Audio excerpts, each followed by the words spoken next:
Muy buenas tardes, estimada comunidad científica. Para los efectos del presente conversatorio, me presento, soy el magíster Giancarlo González Solórzano, cuya especialidad es en el ámbito de derecho administrativo, y a su vez, no menos importante, me acompaña en la tarde de hoy día la abogada Andrea Yaguay Villagómez. Para nosotros realmente es un honor estar dentro de este conversatorio, dentro de esta ponencia, ¿sí? Donde no solamente vamos a compartir nuestra parte de investigación, sino que vamos a analizar ciertos aspectos importantes de la evolución del derecho administrativo. El tema como tal es el tema como tal es la convergencia de descentralización y desconcentración origina un nuevo principio dentro de la administración pública, denominado así delegación distribuida. Introducción. Cuando nosotros hablamos de principio de delegación distribuida, quisiera que comprendamos que es un principio como tal que no se encuentra establecido en lo que es la literatura o dentro de lo que es el derecho administrativo. Esta es nuestra, como tal, nuestra propuesta en esta investigación y que en cierto punto a lo mejor se podría limitar su aceptación en la práctica por cuanto no se encuentra definido en toda su extensión dentro de lo que es el derecho.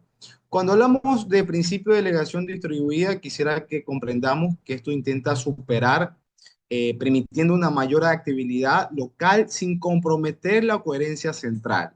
Esta investigación busca proponer modelos híbridos que combinen la descentralización y desconcentración, similares a este principio, ofreciendo un marco más específico para integrar ambos enfoques y mejorar la administración pública de manera integral.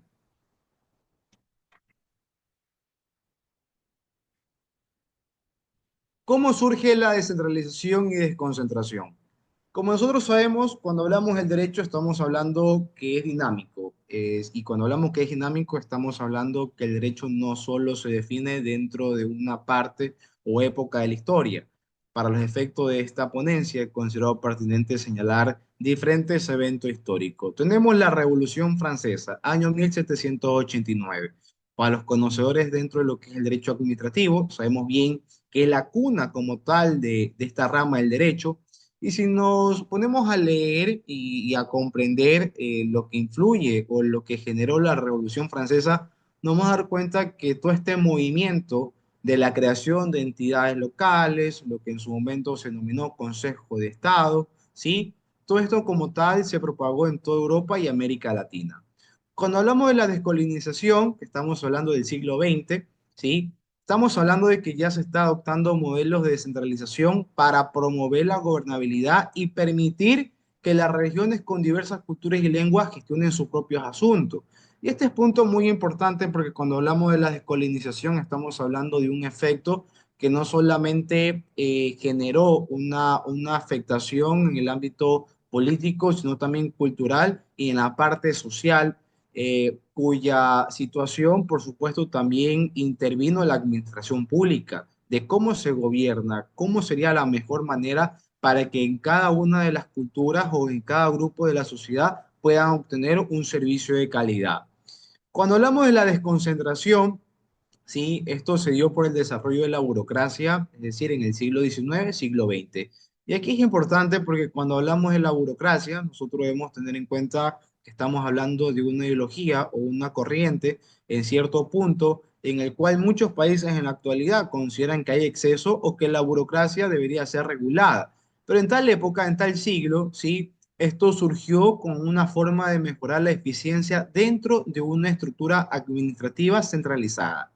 A medida que las administraciones crecieron y se hicieron más complejas, la desconcentración permitió una distribución interna de funciones y responsabilidades. ¿Con qué fin? Para optimizar la gestión sin cambiar la estructura central. Y aquí es clave, porque cuando hablamos de la estructura central y basándonos también a lo que dio lugar a la Revolución Francesa, nos vamos a dar cuenta que en tal época existía únicamente el control por parte del Poder Ejecutivo y todas las decisiones como tal que se establecía era por parte de del propio Poder Ejecutivo. Pero a partir de la desconcentración, que ya más adelantito vamos a ir comprendiendo la definición y descentralización y desconcentración, nos dar cuenta que esto es lo que buscaba es que no se cambie la estructura central, es decir, las instituciones, entidades y todo lo que comprendía la estructura central, sin que esto perjudique a lo mejor a la persona que estaba a cargo de toda la administración. Hechos históricos. Tenemos la reforma municipal en Francia, 1982, descentralizó y desconcentró la administración local, otorgando mayor autonomía a los municipios y regiones en la toma de decisiones y administración de recursos con la creación de regiones con poderes ampliados. Acá en Ecuador se denomina lo que es municipio, se le denomina gobiernos autónomos descentralizados, de igual manera en muchos países de Latinoamérica. Tenemos también otro hecho histórico, lo que sucedió en Indonesia, ¿sí? Que se implementaron reformas descentralizadoras en el año 1999, otorgando más autonomía a los gobiernos locales en áreas clave como educación, salud, para mejorar la gobernabilidad y el desarrollo regional. Y aquí también es importante comprender, porque si nos damos cuenta que cuando se da lugar a la descentralización y desconcentración, lo que busca es mejorar aspectos claves del ser humano, es decir, ámbitos como la educación, salud, seguridad y demás. Tenemos la Ley de Participación Popular de Bolivia, en el año 1994. Esta, en cambio, promovió la descentralización política y administrativa, dando más control, en cambio, a las municipalidades y consejos regionales sobre recursos y planificación local. En España, la descentralización se consolidó con la Constitución del año 1978, otorgando gran autonomía a las comunidades autónomas en sectores como educación, salud y transporte. Si se dan cuenta, tanto la descentralización como la desconcentración, en cierto punto lo que busca es generar una mejor calidad de vida a los ciudadanos, a los administrados. Diferencia entre la descentralización y desconcentración. Eh, en la práctica, muchas veces se confunde tanto la terminología desconcentración y descentralización, y en cierto punto tienen ciertas características similares, pero vayamos desglosando cada uno de los términos. Desconcentración implica que el gobierno central delega funciones a entidades subordinadas en diferentes regiones, pero mantiene el control. En cambio, la descentralización transfiere poder y recursos a entidades autónomas o semiautónomas, dependiendo del tipo de Estado, como gobiernos locales, otorgándole mayor independencia en la toma de decisiones. Diferencias clave. En la desconcentración, el control sigue siendo del gobierno central, mientras que en la descentralización las entidades centralizadas tienen mayor autonomía. Y esto es importante aclarar. Cuando se da lugar a la descentralización, no solamente estamos hablando de aquella capacidad o personalidad jurídica que tiene una entidad o una institución pública, sino también aquella capacidad de administrar sin ningún tipo de control. A lo mejor, dependiendo de los tipos de estados, el gobierno central podría mirar de reojo, saber qué es lo que sucede dentro de las entidades, ¿sí? Haciendo una debida fiscalización y demás entidades que conforman dentro del Estado. Pero es importante comprender que la desconcentración y descentralización son dos definiciones o son dos aspectos jurídicos distintos. ¿Por qué es importante definir lo que es el derecho administrativo? Y esto quisiera que también podamos comprender. Cuando hablamos del derecho administrativo, quisiera que comprendamos que es aquella regulación que no solamente busca en cierto punto manifestarse en aquellas relaciones que tiene el Estado entre las entidades públicas y el ciudadano y entre sí, sino también que busca en cierto punto y siendo su objeto principal, mejor dicho, regular la actividad del Estado y las relaciones de los órganos administrativos y los ciudadanos.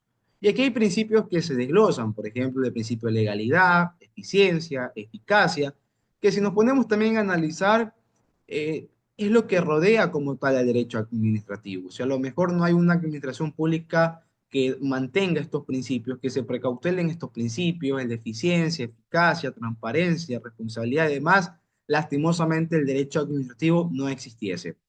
El doctrinario García lo define como una disciplina que regula el poder administrativo y las relaciones con los ciudadanos, buscando proteger el interés general y la legalidad. Esto también es clave porque hace poco señalé que el derecho administrativo busca no solamente regular, inspeccionar y en cierto punto establecer esa parte coercitiva entre el Estado, las instituciones públicas y los ciudadanos, sino también el objetivo principal es proteger y que el interés, todo lo que se genere, sea a favor de la sociedad en base al principio de legalidad.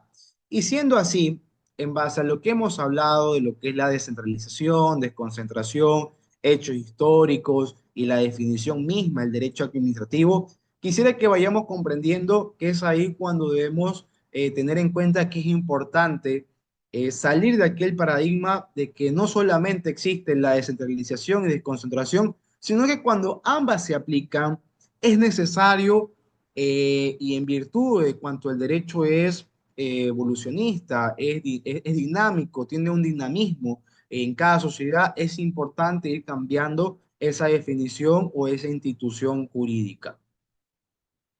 Países que aplican la desconcentración. Tenemos países como Francia, Chile, Japón, Egipto, ¿sí? Países que aplican la descentralización, tenemos Suiza, tenemos Alemania, Estados Unidos, Canadá. Menciono estos países de manera general porque nosotros sabemos muy bien que cada país mantiene su propia estructura y su manejo de Estado. ¿Sí? En ciertos países a lo mejor hay una mayor desconcentración, pero la descentralización es muy limitada. Sabemos muy bien que hay estados como tal que mantienen su propia autonomía, por lo cual la administración que conlleva, incluso las reglas del juego, son totalmente distintas y va a depender mucho de la administración pública que se encuentre a cargo de ese estado o de ese sector, ¿sí? Pero es importante comprender que hay países que aplican en mayor porcentaje la descentralización y en cambio hay otros países que aplican de mayor capacidad la desconcentración. Muchas gracias. Continuando con la ponencia, a manera de ilustración, es necesario señalar los siguientes casos. El caso 1, García versus la Gobernación de Bogotá.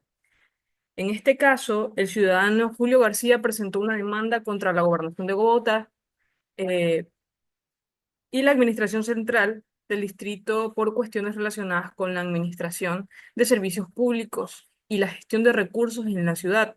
La disputa surgió debido a que la percepción de la descentralización y la desconcentración de competencias no se estaban implementando de manera efectiva, lo cual estaba afectando la calidad y la distribución de servicios públicos. Tenemos un segundo caso en que la Corte Constitucional de Colombia, en la sentencia C-253 del año 2000, en la Ley 100 del año 1993, implementó un modelo de descentralización que permitía a los departamentos y municipios gestionar los servicios de salud. El caso en cuestión implicaba la revisión de la ley y sus reformas para asegurar que la descentralización se alineara con los principios constitucionales de equidad y eficiencia en el acceso de servicios de salud. El caso abordó cómo se implementaban las funciones delegadas a los entes locales y cómo se debía coordinar la administración entre el nivel central y los niveles departamentales y locales.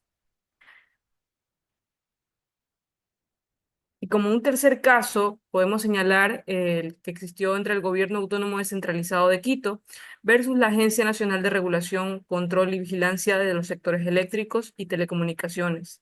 En este caso, trata sobre la disputa entre el Gobierno Autónomo Descentralizado de Quito y Arcotel respecto a las competencias en la regulación y supervisión de servicios de telecomunicaciones en el ámbito local. La disputa, como tal, se centró en si Arcotel tenía la autoridad para intervenir en decisiones locales relacionadas con servicios de telecomunicaciones y el cual era el alcance de la autonomía del Gobierno Autónomo Descentralizado de Quito en esta materia. En esta sentencia, la Corte Constitucional de Ecuador se pronunció sobre el equilibrio de competencias entre el gobierno central y los gobiernos autónomos descentralizados. La Corte reafirmó la autonomía del gobierno autónomo descentralizado de Quito en la gestión de ciertos aspectos locales, pero también clarificó el papel de Arcotel en la regulación y supervisión para asegurar que las políticas nacionales se implementen adecuadamente en el ámbito local. Es necesario mencionar que el dinamismo que posee el derecho como tal, se tiene que adaptar a los cambios de la sociedad, argumentando que el derecho en acción está en constante evolución para reflejar y regular los nuevos contextos y necesidades sociales, según lo que señala el doctrinario García. Cabe señalar que esta obra proporciona una visión integral del dinamismo del derecho y de los principios, explorando cómo las normas jurídicas se ajustan y transforman para cumplir con sus funciones en una sociedad en constante cambio. Otro concepto para comprender el dinamismo del derecho, según el doctrinario Tarelo, se refiere a la capacidad del sistema jurídico para adaptar y evolucionar en respuesta a cambios sociales, políticos y económicos. Como conclusión, la investigación revela que aunque los conceptos de descentralización y desconcentración parecen similares, desempeñan roles diferentes en la organización y gestión del Estado. La descentralización otorga más poder a los gobiernos locales para que tomen decisiones adaptadas a sus necesidades, mientras que la desconcentración busca mejorar la eficiencia distribuyendo funciones dentro de una estructura central sin modificar el control central. A lo largo de la historia, desde la Revolución Francesa hasta las reformas actuales en diversos países, se ha observado cómo estos enfoques han abordado problemas específicos de la administración. La descentralización ha sido crucial en países con diversa cultura y región, como Indonesia y Bolivia, donde ha permitido una mejor gestión local. En cambio, la desconcentración ha sido efectiva en países con estructuras administrativas más centralizadas, como Francia y Japón, al mejorar la eficiencia sin alterar el control central. No obstante, ambos enfoques presentan desafíos. La descentralización puede generar problemas de coordinación y desigualdad entre órganos, mientras que la desconcentración puede mantener un control central rígido que limita la autonomía local. Casos como García versus Gobernación de Bogotá y Gobierno Autónomo Descentralizado de Quito versus Arcotel muestran cómo la combinación de ambos enfoques puede ser beneficiosa, pero también puede generar conflictos en la administración pública. De esta investigación surge el concepto de principio de la delegación distribuida, que aunque no está formalmente reconocido, proponemos combinar la descentralización y la desconcentración para gestionar los recursos y la toma de decisiones de manera efectiva. Este principio busca integrar la autonomía local con una supervisión central adecuada, creando un sistema más eficiente y adaptable en las necesidades regionales sin perder la cohesión y el control central necesario. El principio de delegación distribuida ofrece una guía para combinar los beneficios de ambos enfoques, minimizando sus desventajas. A medida que los estados enfrentan nuevos desafíos y busquen mejorar su gobernanza, este principio podría convertirse en una herramienta valiosa para hacer más efectiva la gestión pública y adaptarla mejor a las realidades locales. Su exploración y desarrollo podrían ser claves para mejorar la administración pública en diversos contextos. Como finalización de esta ponencia, es importante señalar una vez más que ya dentro de lo que es el derecho administrativo sabemos muy bien que existe la definición o el concepto como tal de lo que es descentralización y desconcentración. Pero en base a la recopilación que hemos hecho, no solamente en cuanto a casos, estudios de casos, sino también a la parte doctrinaria, nos damos cuenta que es importante, en virtud de que el derecho es dinámico, tiene una evolución constante, ir cambiando estos principios como tal. Y en este lugar, en base a esta ponencia, hemos propuesto que la unión tanto de la descentralización y desconcentración podría dar lugar a un nuevo principio al cual nosotros titulamos delegación distribuida. Y que sin duda alguna, el país o el Estado que lo aplique, dependiendo del enfoque, la regularización, el sistema administrativo, la estructura central del país, nosotros consideramos que podría tener varios beneficios más que como tal desventajas en un Estado. Y esto va a depender, por supuesto, de una buena administración, tanto lo señala dentro de las diferentes constituciones en Latinoamérica. Agradecemos, sí, la atención brindada tanto a la revista de Ciencia Latina y a cada uno de los investigadores científicos que se han hecho presentes en este evento, que para nosotros ha sido un honor estar en calidad de ponente. Muchísimas gracias.